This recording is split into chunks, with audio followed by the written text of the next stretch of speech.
Welcome to our webcast, Planning How to Measure Your Social Media Success. We're so pleased that you've joined us today. I'm your host, Ann Outlaw, from the Center on Knowledge Translation for Disability Research and Rehabilitation Research, at the American Institutes for Research. We're funded by the Institute for Disability, Independent Living, and Rehabilitation Research, or NIDLR. Before we launch into the webcast today, allow me to share a few housekeeping tips. You can access the chat box by clicking Chat in the center of the menu bar located at the bottom of the window. The chat box will then appear on the right side of your screen. The chat box is the best way to communicate with our staff, and you can use this space for both questions for our presenter today and for any technical questions you may have. Please take a moment to introduce yourself in the chat box now. Please select panelists and attendees before hitting select so we can all see who's here. We are recording today's webcast, and an archive of the webcast will be available. If you prefer not to be identified in the recording, you can go ahead and skip identifying yourself now and when you ask your questions in the chat box later on. You will listen to the webcast over your computer speakers, and if you need to adjust the volume, you can do that by adjusting the volume on your own computer.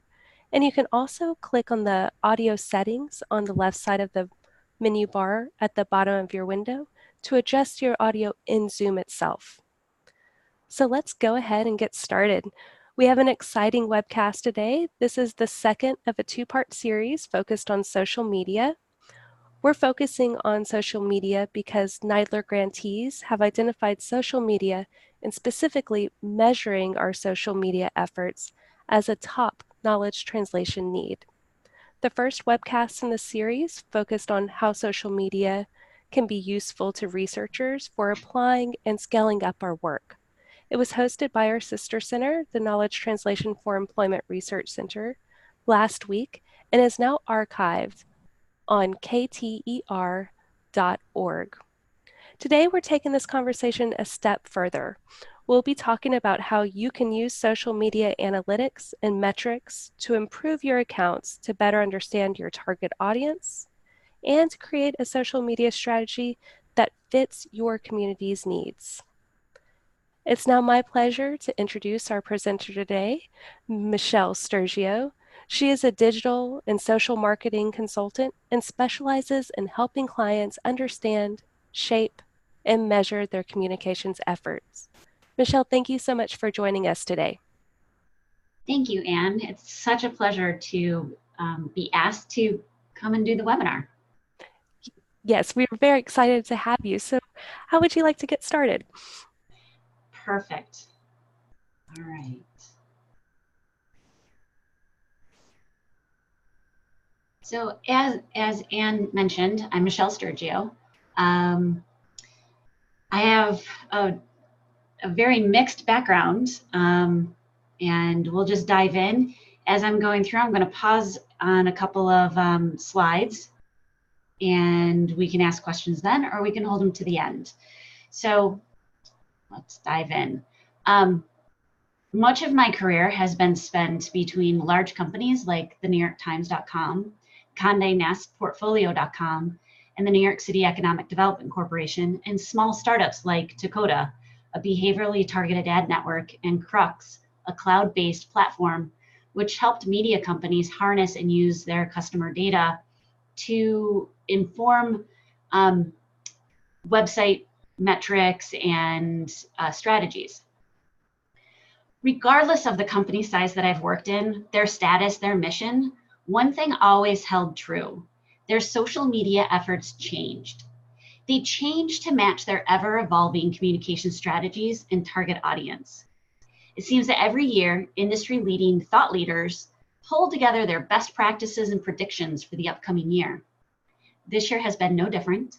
However, what I'm finding is that something that was old and outdated measurement, there's a new twist on it now, going into 2020. Every day we hear how public and private companies are making business decisions more quickly, collaboratively, because they're using analytic tools. Just recently, I was reading a case study about the British Museum and how they increased social media engagement by 126%. That's incredible. 10 years ago, in 2009, the British Museum created its first social accounts on Twitter and Facebook. Later, they added accounts on Instagram and YouTube.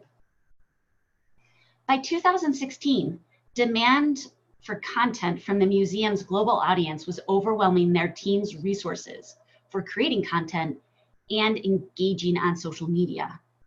In response, the museum drafted a 2-year strategic plan for social media to reinforce its brand as a museum of the world for the world, while increasing engagement with its growing international audience. The strategy set out the following 3 key goals. 1, increase online reach and engagement. 2, deliver digital-first customer service to strengthen relationships with customers. And 3, identify opportunities for income and revenue generation. 2 million new followers on Twitter, Facebook, and Instagram later, they were achieving their goals. They uncovered actionable insights and deepened their engagement. So many platforms, but which work, what don't, and which are evolving? Do you need to be on all of them? Some of them, only one of them. How do you know? Social media analytics can be confusing and time-consuming. One look at the long list of metrics available is enough to overwhelm any seasoned social media manager. Do you know if your social media content is engaging enough? What about your website? Are the correct features enabled to track engagement from social media visits? Or measure your communication campaigns so that you can make optimizations? Before you go tuning me out and logging into Google Analytics or Facebook Insights, it's important to know what to measure. Determine which key performance indicators or KPIs actually matter to you, your team, and your leadership. We all have heard the saying, content is king in the digital world, from social media to websites to blogs. We push content out to our target audiences in a variety of ways. Often, we blame a shifting and fragmented communications landscape for poor online engagement rates, diminishing growth, and other communication ineffectiveness. Content is written most likely by a single person per channel. However, content touches every department, from PR to corporate communications to your social and website development team. It's a brand asset. Despite that, we still pursue separate agendas and metric stacks. It's time to start smashing those silos. Effective collaboration across departments and functions, integrated planning, transparency between teams, and shared vision for the website is what will bring success. Take one step towards omni-channel communications by creating an integrated measurement strategy, resulting in higher engagement, higher trust, and an effective social media account and website. So here we are. We have all this data coming in from all these sources. Our leadership is waiting for strategic recommendations driven from the data that we have available at our fingertips. But what should we track, measure, and report? What metrics actually matter? We may know that our e-newsletter open rate average is 6.2%, that we have 550,000 Facebook fans and 200,000 Twitter followers, and our website has 1.2 million page views a month. Great. But what does that all mean? What does that prove? We need a framework to align our communication decisions with metrics which define engagement in order to drive content creative and budget and organization resource allocations. Without mastering the metrics that matter, we have no idea what is the most effective communication channel driving engaged users to the website, which messages resonate the best over Twitter, Facebook, or Instagram, which content campaign brought the best return last month, last quarter, or even last year? Or finally, which website features drove the most engagement? And more importantly, should we share those out on social media or through our partners? It's simply not enough to be on Facebook, Twitter, or Instagram. Followers and social media pass buyers create actions that leave a trail of breadcrumbs. Used correctly, these breadcrumbs can be a window into your target audience, allowing you to create your ideal social media strategy.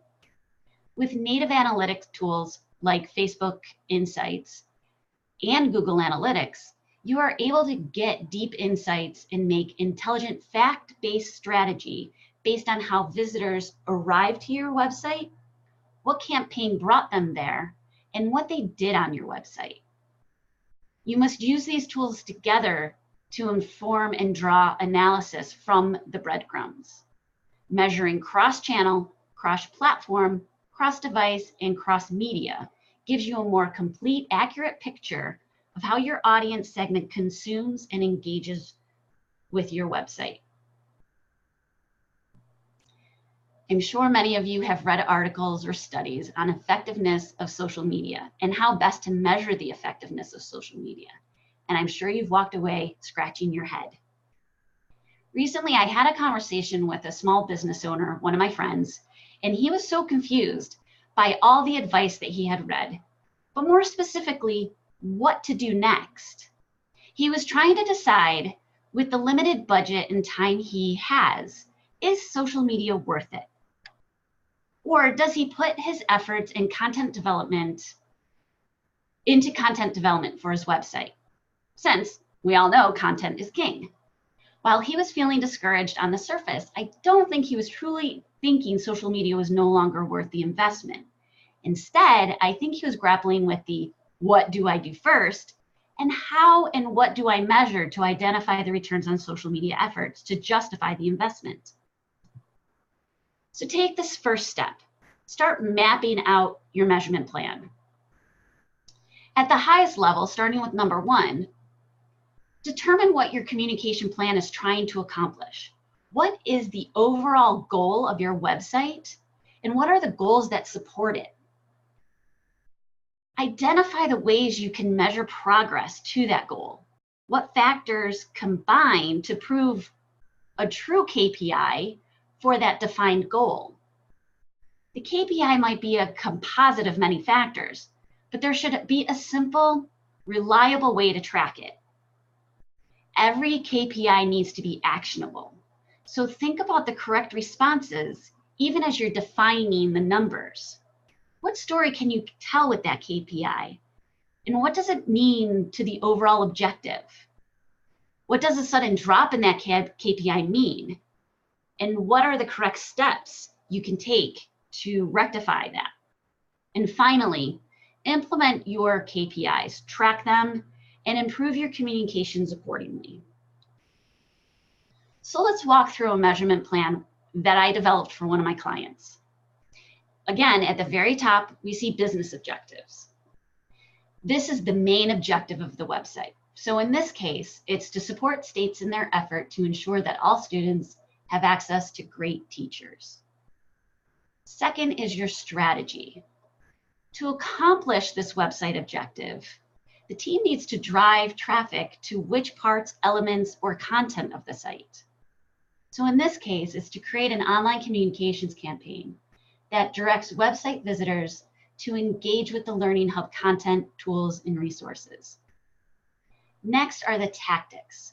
What needs to happen to measure success? These are related specifically to the KPIs. So in this example, on one side you see increased referrals from social media, and on the next side you see increased engagement within learning tools area. So now we look at the KPIs, which are right here, right?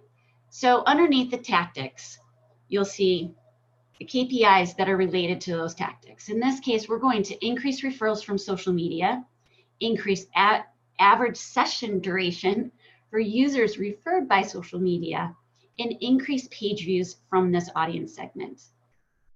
And increasing engagement within the learning tools, we pop down and we see increased pages per session to the learning tools area, increased returning users to the learning tools, and increased resource downloads.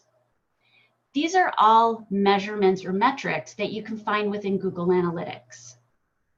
Finally, segmenting your data is going to be critical to find those deep insights and turning those insights into actionable comprehension. So we'll segment the data by campaign, new versus returning visitors, site content grouping, since we're trying to drive traffic to the Learning Hub, its tools and resources, events, because the campaign is going to be out and we want to measure the downloads, and then sources and mediums. One of my favorite examples of vanity metrics can be found in the book and later the movie Moneyball. For more than a century, Major League Baseball teams have measured a player's value by batting average. But as Jonah Hill helps Brad Pitt understand, batting average is a vanity metric. The best KPI for a baseball player is on-base percentage. A player can get to base either by hitting the ball or by taking a walk when the pitcher delivers 4 balls, pitches that aren't strikes. Batting average accounts for only one of those factors, but on-base percentage looks at both. Because of differences in batting strategy, 2 players with similar batting averages might have very different on-base percentages. But you can only score if you first get on base. So on-base percentage is a much better predictor of whether a player will score and is therefore a much better aligned with the team's top priority, winning. Likewise, in business, there's always a few top strategic priorities. So what metrics make good KPIs for you? If you're trying to increase traffic from social media to the website, an obvious choice would be the number of page views that are driven from social media. If you aren't careful though, that number could really throw you off. What if the page views increase, but the visitor never returns?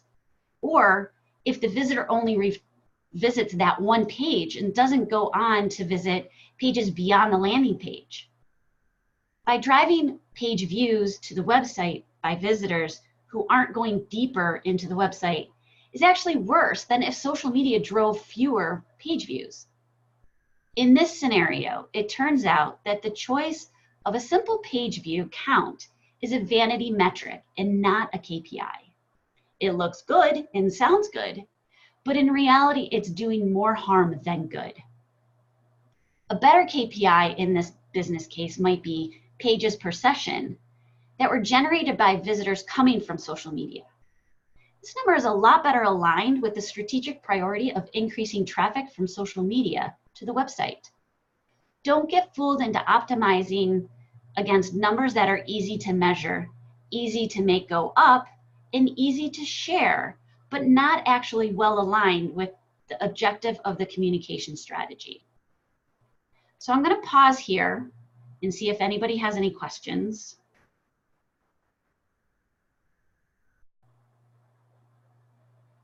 Okay, I'm going to go on then. So almost all social media platforms offer their own analytic platforms, like Facebook Insights, Twitter Analytics. You can use these platforms free of charge and view metrics such as impressions, shares, likes, followers, and some demographic information. However, relying solely on these native analytics does pose some disadvantages. Each platform calculates metrics such as reach and impressions differently, which can cause some confusion when you're trying to understand a campaign across platforms. Years ago, I had a client which was running a video campaign. The main video was on YouTube, but it was promoted on Facebook as well as YouTube. We wanted to drive views of the video across each platform.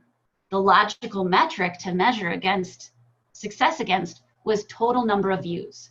However, the metric alone was misleading, especially when trying to understand campaign activities across multiple platforms.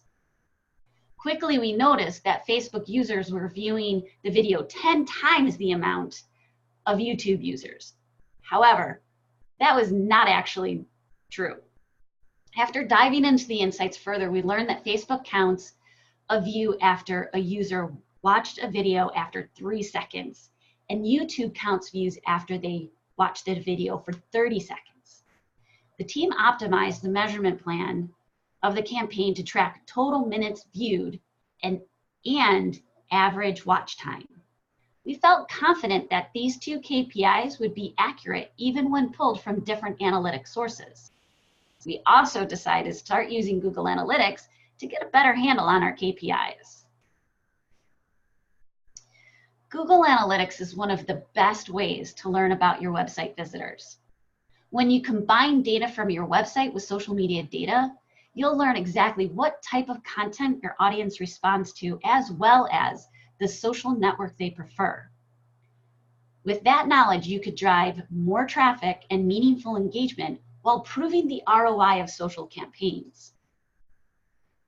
Google Analytics can provide you with detailed social reports, which allow you to, say, discover which social media platforms give you the most traffic, calculate the ROI of your social media campaigns, see what content works best with the social media platform, and allows you to make sure that you're pulling traffic from the right demographics with social media, and so much more. Users arrive at your website through a variety of sources, including social networks. To fully understand which communication efforts are working or not, one of the most reliable methods to track traffic coming in is to add a UTM tag or campaign tracking to your URLs. Before configuring campaign tracking, you should probably understand how campaign tracking works in general and how you can best use it to track advertising referrals to your site. Marketing campaigns are tracked in Google Analytics using UTM tags or campaign tracking. UTM tags are extra bits of information that you add right here to your URL links of your online communication or advertising materials. These include tracking parameters followed by an equal sign and a single word or hyphenated words that you designate. When a user clicks on the link with added parameters, the Google Analytics tracking code will extract the information from the link and associate that user and their behavior with their communications campaign. That way, you can know which people came to your site through your various communication activities. Let's look at this example from Fresh Egg. Fresh Egg has a monthly email newsletter it sends to its clients with links back to their website. Adding a campaign tag of email right here to these links allows Fresh Egg to easily identify the users that came to the website from their email newsletter. Here's another example. This is a post from J. Crew's Facebook page. It provides a call to action, shop exclusive collabs, and more here. The shortened URL then clicks through to a longer URL, this one here, and you can see the following information. We see source, which is Facebook organic. The medium is social. And this campaign tag right here, this means something to them. But all of that gets broken down within Google Analytics, and you can filter and sort your data accordingly. When you align your measurement plan with campaign tracking, you can pinpoint what's working and what's not working. This allows the team to optimize future marketing campaigns, inform strategy, optimize your tactics, and even help reallocate budgets to campaigns that are delivering the best results. Campaign tracking can be confusing to set up, especially if it's your first time. Google offers a tool that allows you to easily add campaign parameters to URLs so that you can track custom campaigns within Google Analytics. When you navigate to the URL on this slide, right here, you'll need to fill out the form, all the required information, and Google will automatically generate the campaign URL in this area. So all this is great, right? But I haven't answered the question of which KPIs should you track. Before I do, does anybody have any questions? And just a reminder, if you'd like to ask your questions, please chat them in the chat box to all panelists and attendees. We'll give you a couple seconds to start typing.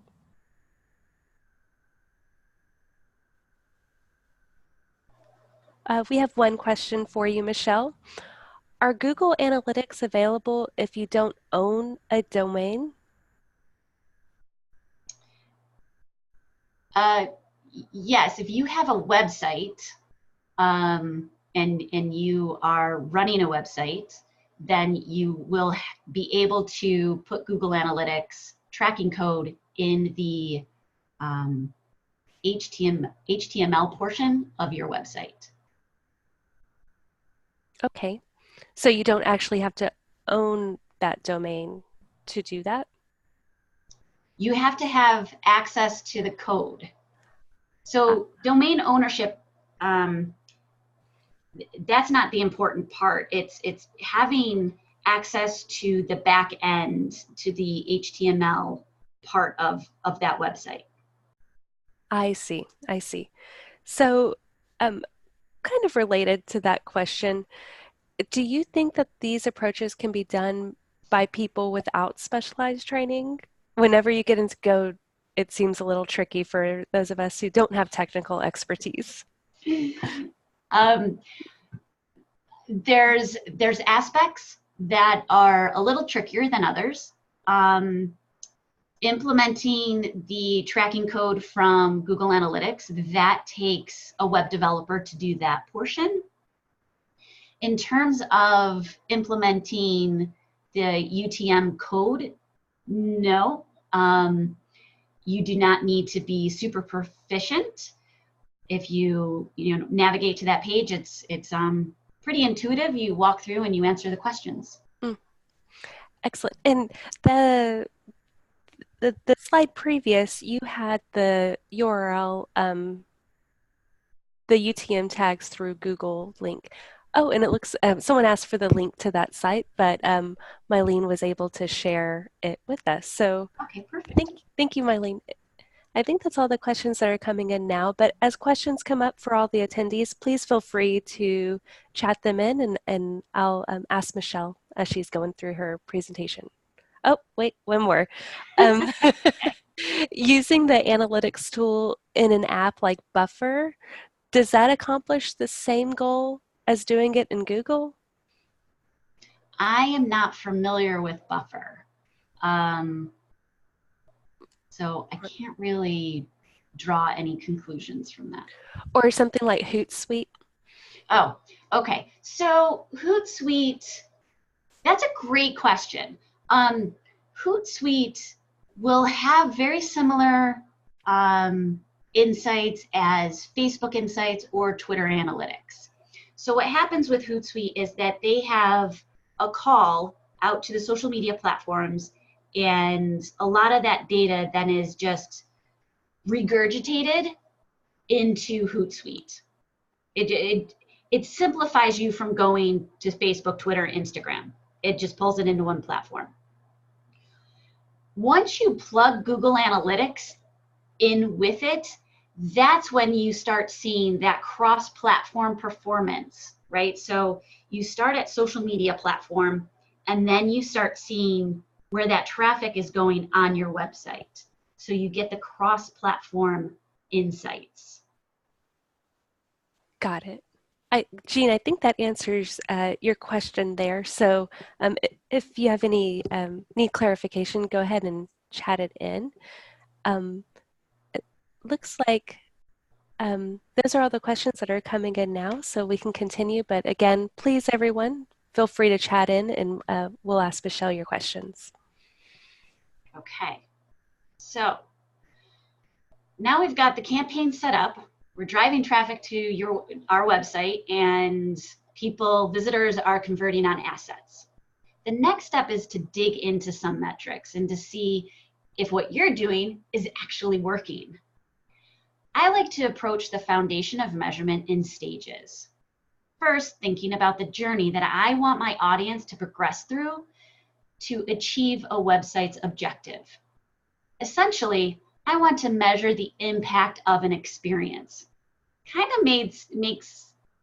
of sounds made up, right? But it's not. There's actually some key metrics that you can dig into that will paint a comprehensive picture of how your visitors are consuming and engaging with your content, as well as how those campaigns, social media campaigns, influence your overall business goals. On the screen here is a measurement funnel. Using this funnel to begin the process of identifying your KPIs is very helpful when you don't know where to begin.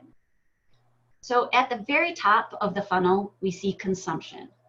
Consumption metrics provide you with that baseline of understanding where people are landing, how long they're spending consuming your content, and what, if anything, they're doing on your website.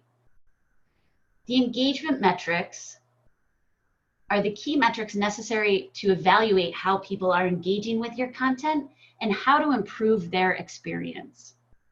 And finally, your conversion. Most likely it's going to be a soft conversion, but it's still a conversion.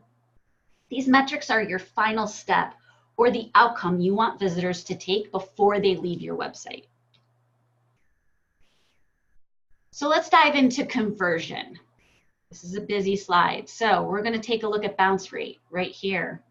These are screenshots from Google Analytics. Google Analytics has a public demo account that I pulled this information from. A bounce rate is a metric you want to keep as low as possible. It indicates the percentage of users or visitors who navigate away from your website after only viewing one page. The average bounce rate for a B2B website is a bit higher than the typical B2C site and sits around 61%. That said, a good bounce rate for content sites fall between 40 to 60%. So if your bounce rate is in that average or lower, it's a good indicator that your content experience is doing what it's supposed to do, getting people hooked. If you're seeing a higher bounce rate, even after optimizing your content experience, don't panic. It may take some trial and error to determine which call to actions fit where and what copy drives the most clicks. Just make sure you're documenting every change you're making so that you have a detailed picture of what worked and what didn't. Looking at sources right here will give you some insight into the channels assisting with the consumption of your content so you can optimize for them. Once you dig in, you may notice people coming from different channels have different browsing habits. For example, visitors coming to your site through organic Facebook posts may be more likely to spend longer browsing around a section while sitting at their desks enjoying their lunch as compared to visitors coming to your site through organic search and only consuming one or two assets before they bounce. When you dig into user behavior of visitors coming from each channel, you'll be able to be more strategic about what you're putting out on those channels. When it comes to evaluating your content experience, engagement metrics are probably the most telling. Presenting opportunities for engagement is an essential element of high converting content experience. Digging into your engagement metrics allows you to start to piece together a story of how your visitors are interacting with content, the digital assets, and enables you to start taking note of any patterns that you're seeing. These are key metrics that you want to look at to evaluate how visitors are engaging with your content and how to improve their experience. Average session duration is probably one of the more important ones, looking at the amount of time visitors are spending on your website per session is a good indicator of how compelling your content is, how well organized it is or isn't, and whether or not it answers their questions. If you're seeing session durations of upwards of 2 to 3 minutes, but you have a high bounce rate, this tells you that your content is compelling, but you're not giving users an appropriate next step to continue engaging with you. This metric also depends on how much content you have on the page. But for some campaigns, I've seen session durations upwards of 5 minutes. A good way to ensure that your visitors are staying engaged is by using different media formats. Don't send people to a curated collection of 8 blog posts when you could use videos, podcasts, and infographics to tell your story and keep them interested longer. Pages per session is another really great metric. It's when it comes to content experiences, pages per session is a critical metric. The whole point is to create binge-worthy experiences that will invite visitors to engage into that infinite scroll and send them through a journey that they can't tear themselves away from, right? So the more pages you're able to get visitors to engage with, the better. Recently, I was working with a client to promote their recent trends report. We created an online experience and filled it with supporting content to help teachers implement strategies to address behavioral challenges in their classrooms. 5 of the assets were 1-minute tip videos the team created in-house, and the rest were assets we already had on their blog. After distributing this particular experience, we found that teachers were engaging with an average of 6.74 pages per session. Considering anything above 2 pages per session is classified as a win in the B2B world, we knew that this experience was particularly impressive. While the stream of content was very top of the funnel, we included a webinar recording for anyone who was interested in learning more. We had the call to action linked to more content to help move the visitors further down that funnel. Calls to action. It's a fact that most visitors won't make it through an 800-word blog post. So many times we have placed a video or other call to actions beside and throughout body copy. If you've used event tracking through Google Analytics for each of these placements, you would be able to identify each asset they're engaging with most from a particular channel. Looking at call to action clicks versus actual conversions will give you an idea of if and where your visitors are dropping off before they get to, say, a gated asset. If you're seeing a low click-through rate, try spicing up your copy and creative. If you're seeing a high click-through rate, but a small number of people actually converting once they've landed on your asset, you'll want to look at the experience on the page. Is it clear what the user is getting and how they're receiving it? Are there too many forms are there too many form fields? Is your page layout too busy? Does your landing page have too much information on it? All of these could contribute to why someone is clicking on your call to actions, but not actually converting. Determining which one will involve some experimenting. Conversions. Conversions. Everybody wants to see conversions. Impressions and clicks are great, but driving visitors to complete a goal, that's what we're here for. And isn't that what they're looking for? Maybe we want people to fill out the form on a gated piece of content, subscribe to emails, register for webinars so that we can continue to communicate with them.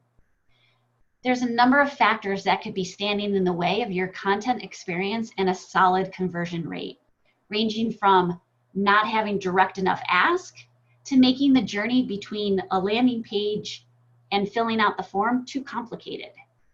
As communicators, we put in a lot of effort to bring audiences to our site. We need to focus on providing a content experience to keep them there.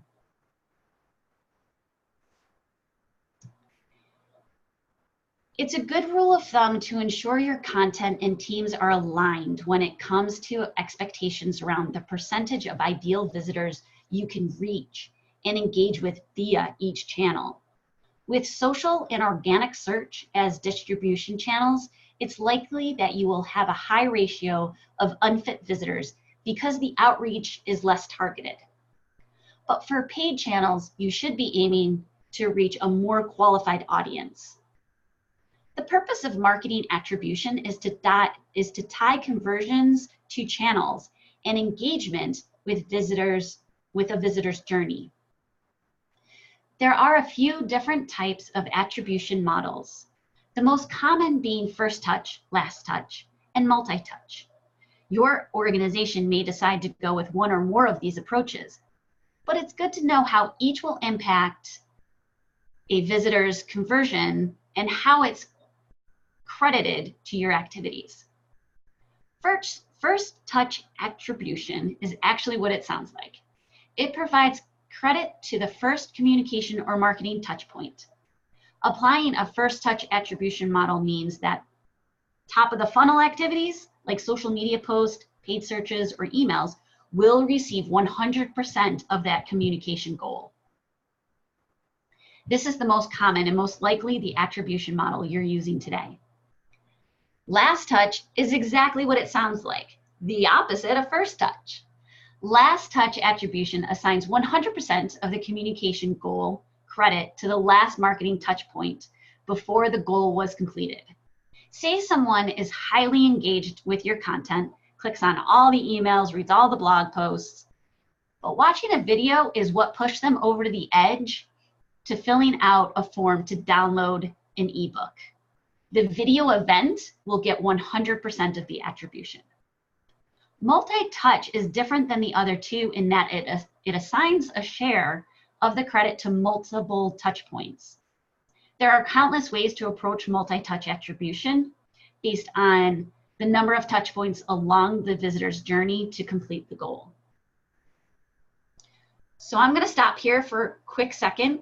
Any questions before we do the final bit? Let's see. Any questions? Please chat them into the chat box now. Kathleen has defined gated content for us. Another participant asked if we will be archiving this webinar, and we will be. We'll send it to the link to all who registered once it's archived. I had one question for you, Michelle. It was a few slides back. When you were talking about some are not direct enough asks, can you define that and maybe give an example of what would not be direct enough and then what would be direct enough? Sure. So a lot of times a client will have a communication plan. Let's take that Learning Hub example from the beginning of the presentation. We want to drive traffic to a resource, a particular resource in the Learning Hub. We put that in the communications plan and we put it in the content on social media. Once they get to the website, we want to make sure that that ask still follows that customer or that visitor to the website. We want to make sure that if that's going to be if that's what we're promoting at the time, that we serve up a video along with the content, or if the video is what's behind a gated ask, right, that there's like a click button or a link that takes you to that video. We want them to know that that's what they're going to do. That's part of the customer journey.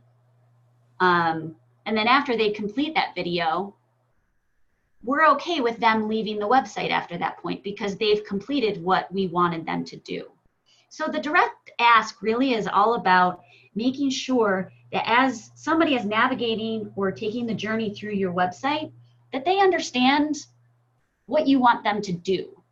And instead of being passive, by not showcasing it, say, on the right side of the website or down at the bottom as suggested, other suggested content for them to consume, that right there in the content that they're reading, that you say, check out this video, click here, be very upfront. I see. So it's not like hiding the milk in the back of the grocery store to get you to go through all the other aisles to pick up things you don't want. Yes. Yeah. Got it.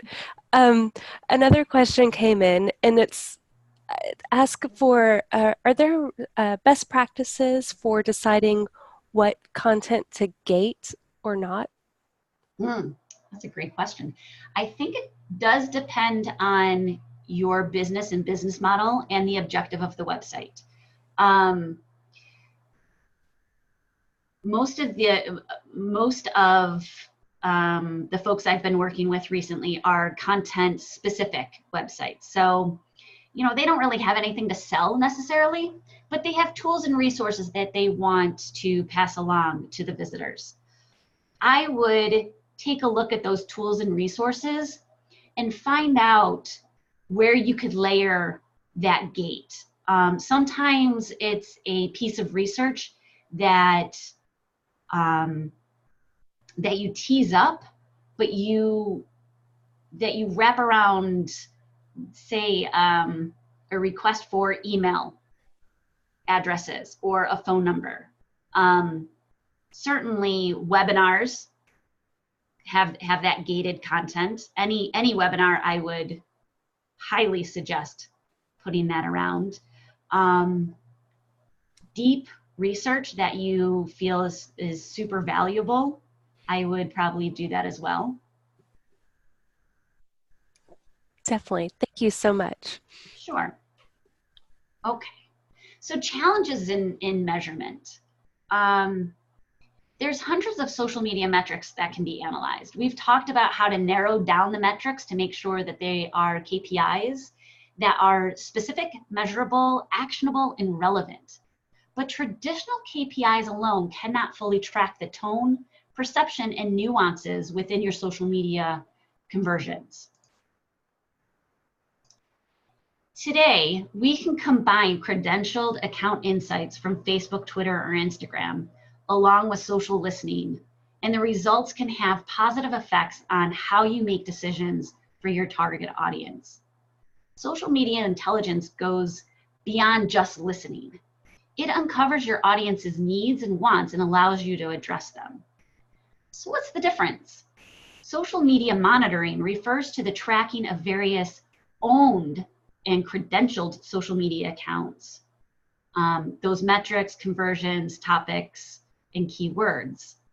Social listening explores the real discussions related to your owned social media accounts. It can uncover insights by allowing you to learn who's doing the talking about your account, what they're saying, where they're saying it, what channel, and it allows you to explore the variety of elements related to your engaged audience, whether good or bad. Social intelligence takes it one step further. It can combine the knowledge of social monitoring with social listening so that you can listen even more carefully to uncover influencers, overall opinion and sentiment. Through topic and keyword scans, you can learn what your share of voice is within a particular conversation. For example, if you are evaluating Twitter and Facebook, trying to figure out which platform is the best one to be on, you might want to learn the total conversation on each of those platforms. the volume of posts and your share of voice, post volume and mentions, to determine where you're missing out on conversations and turn that into an opportunity.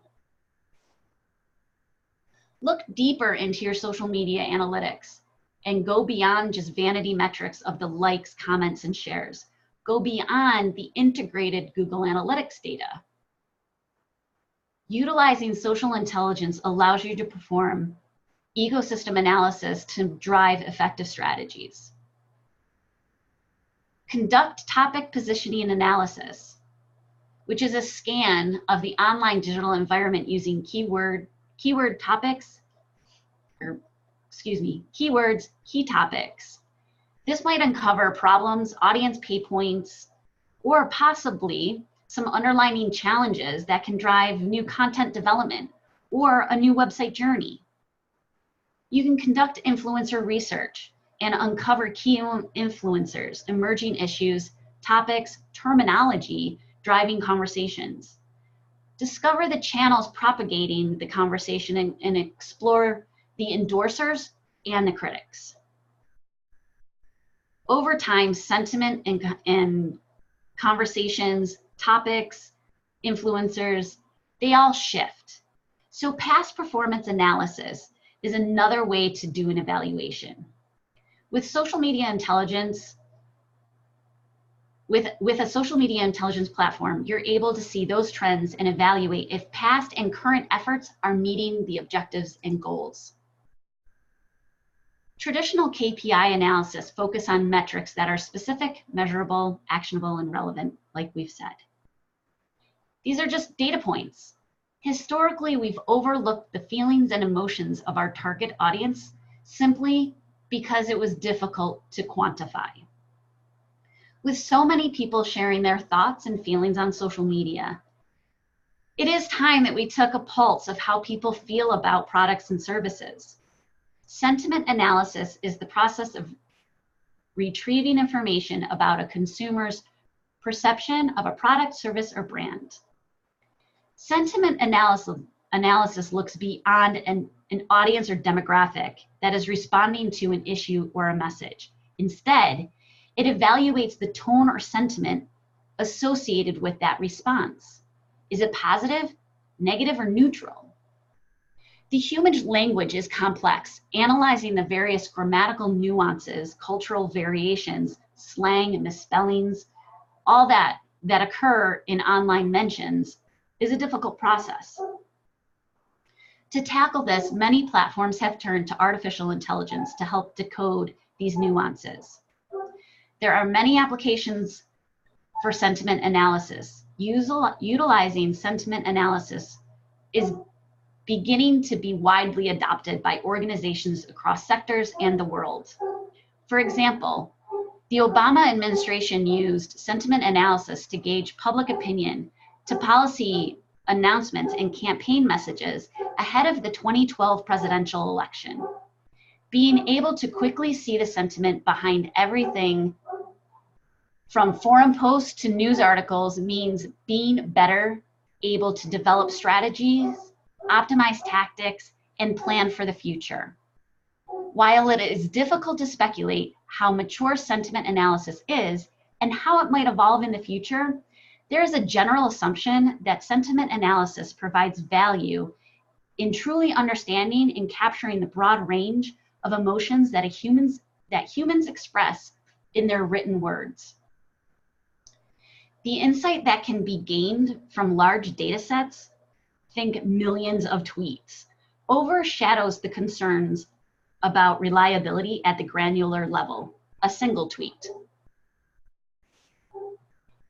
Every year, chiefmartech.com releases an updated version of their infamous slide in marketing, the marketing technology landscape, at their spring MarTech conference. Looking at the whole super graphic will make your eyes glaze over and your head spin, because there are over 7,040 marketing technologies. For perspective, when Chief MarTech released its first marketing technology landscape graphic back in 2011, there was approximately 150 companies. By 2015, the graphic grew to include approximately 2,000 marketing technology companies. The marketing technology landscape and supergraphic catalogs companies within the advertising promotion space, commerce and sales, content and experience data, data management, and social and relationship. Within the social and relationship category is where we find social media marketing and monitoring tools. This graphic here shows 321 different companies in this subcategory landscape. So as we begin to close out 2019 and head towards 2020, it might be a good time to tweak your communications and measurement strategies and arm yourselves with a few new tools. Choosing the correct tool for your social monitoring, your social listening, and social intelligence efforts can have a positive effect on reach, engagement, and landscape analysis.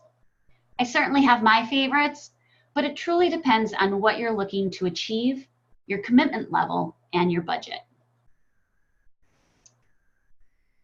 So on that note, I thank you for having me here. I have my contact information on the slide here. Please feel free to reach out to me with any questions. And I think we can open it up for questions. Great. Thank you so much, Michelle. You've provided so much information for all of us. We have one question that's come up. What would be your top 5 favorites of the free tools that you mentioned? So for social intelligence? Sure. Okay, so a lot of the social intelligence tools are paid. So you've got Crimson Hexagon, you have Simply Measured, and oh, I don't know. Putting you on the spot. There really are so many, and honestly, it does very much depend on what you're trying to achieve. Mm-hmm. So Crimson Hexagon, for example, one of the tools that I use a lot, they have historical data because sometimes my clients want to look at the historic view, whereas SEMrush is another tool that I use. It has social media and it combines your website data together to give you a nice, combined view of what's happening online. That's a great tool too. So I use them differently and for different reasons. So it didn't really answer the question, but it really does come down to what is it that you're trying to do. Definitely. Thank you so much for this informative presentation. We have one question. We just have 2 minutes left, so I was wondering if you could give a brief answer to this question. Is there a way you recommend setting your goal KPIs or key performance indicators? So I would go back to the measurement plan that I showcased here. I really feel that walking through those questions will drive your key performance indicators. Mm-hmm.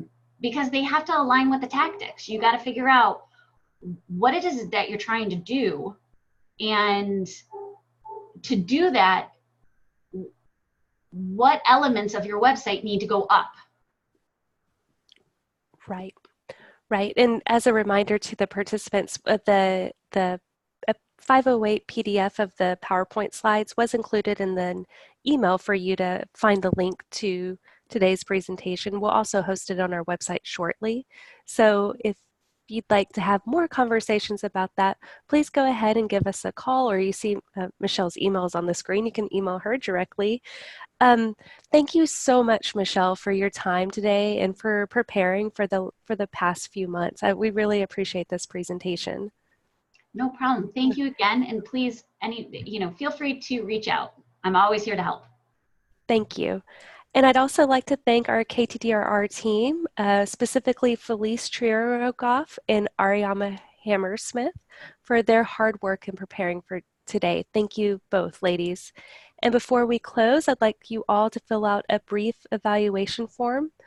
for this presentation, you can find the link in the chat box. And if you registered today, the link should be in your email inbox later this afternoon. And if we didn't get to your question, you may ask your questions to Michelle on this evaluation, or you can email us at the email on the screen at ktdrr@air.org. And finally, I'd like to thank you all again for listening today, and we appreciate the support of NIDLR to carry out today's webcast as well as our other center's activities. Thank you, everyone, and have a good day.